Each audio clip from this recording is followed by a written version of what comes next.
પાબરના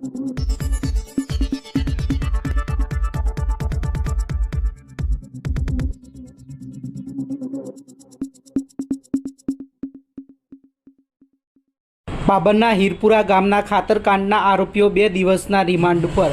પાબર પોલીસે હીરપુરા ગામમાંથી સબસિડીયુક્ત ખાતરનો જથ્થો ઝડપ્યો હતો, જેમાં આરોપીઓ દ્વારા સબસિડીયુક્ત યુરિયા ખાતરના થેલીઓનું પેકિંગ બદલી ખાતરનું કૌભાંડ કરાતું હતું.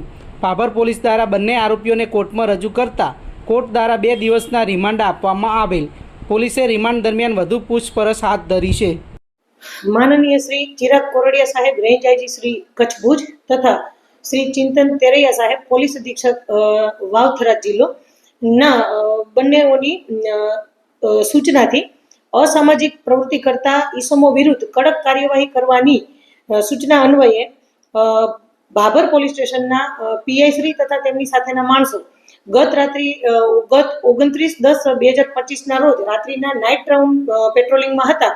તે સમય દરમિયાન હીરપુરા ગામમાં એ પેટ્રોલિંગમાં હતા. એ સમયે ગોગા મહારાજના મંદિરની બાજુમાં એક ગોડાઉનની અંદર એક Ashok Leyland truck number GJ08Y8214 urea ખાતરની થેલીઓ ભરાતી હોય તે જોઈ અને ગોડાઉનની અંદર જઈ અને તપાસ કરતા યુરિયા ખાતરની થેલીઓ પડેલ હતી અને એ સાથે જ યુરિયા ખાતર સરકાર માન્ય કૃષક ભારતી કોઓપરેટિવ લિમિટેડ યુરિયા એનો ગેરકાયદેસર ભેગું કરી અને અન્ય technical grade urea four industrial use only લખેલી માર્કાવાળી ખાતરની થેલીઓમાં એક ખાતર ભરી અને એને સિલાઈ મશીન વડે પેકિંગ કરી અને ગેરકાયદેસર રીતે અને અનધિકૃત રીતે હેરાફેરી કરતા 2 ઈસમોને ભાભર પોલીસે પકડી પાડેલ હતા અને એ ગોડાઉનમાં ટ્રકમાં રાખેલ યુરિયા ખાતર તથા એની સાથે અન્ય ખાતરની કુલ થેલીઓ 1048 નંગ કે જે કુલ 15,02,970 નો મુદ્દામાલ અને એ સાથે મોબાઈલ 2 નંગ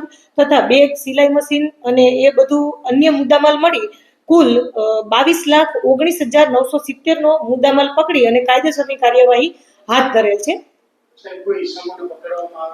હા, આ દરમિયાન ત્યાંથી કુલ 2 ઈસમો પ્રવીણભાઈ વાલજીભાઈ ઠાકોર કે જે હીરપુરા સહકારી મંડળીના મંત્રી અને પોતાના અંગત ફાયદા સારું એ આ રીતે જે સરકાર માન્ય સબસિડીયુક્ત ખાતર છે એમને ગેરકાયદેસર રીતે પોતાના ફાયદા માટે અન્ય જગ્યાએ વેચતા હતા.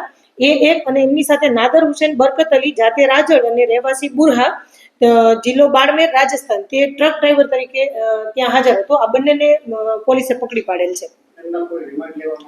હા, એ હાલ રિમાન્ડ ઉપર છે અને એમને સાથે રાખી અને આગળની તજવીજ અને કાર્યવાહી હાથ ધરવામાં આવેલ છે.